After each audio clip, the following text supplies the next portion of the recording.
The last thing we need are more trade agreements like NAFTA. That's the last thing America needs. Which is why I'm opposed to the Korean trade agreement. It's why the last thing we should do is give this president fast-track authority. Listen, this is not complicated. No American corporation should be able to lift up, go overseas, and hire children or slave labor to do their work. Nobody should be able to do that. It's not only economically unjust, it's not only unfair, it is immoral.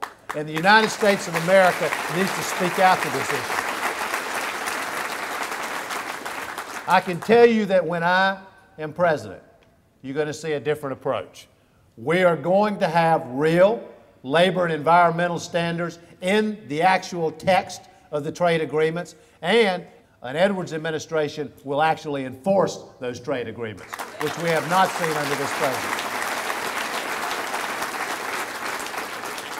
And I will say to all of you, just so that you understand, because I'm sure that there will be other political leaders who will also say they're going to make some changes in our trade policy.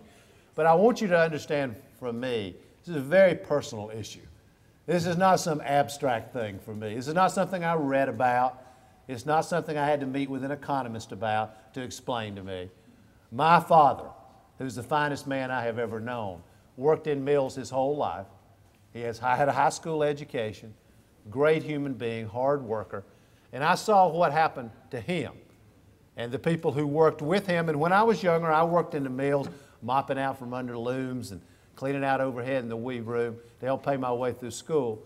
I saw what it did to him, to his friends, to family, and to the community that I grew up in North Carolina, when the mill that they worked in closed and the jobs went somewhere else. You know, and it's all well and good to have politicians in Washington who roll through and say, well, when your jobs are gone, you know, we're going to help you. We're going to give you job training. We're going to help re-educate you. What do you say to a 55-year-old man who has spent his entire life with dignity and self-respect supporting his family? You're going to re-educate him? Re-educate him to do what? I mean, he's worked all his life. He's gone to work every day, 40 to 50 hours at least every week, so that his children and his grandchildren could have a better life. Isn't that what America's supposed to be about? Isn't that what all of us believe in?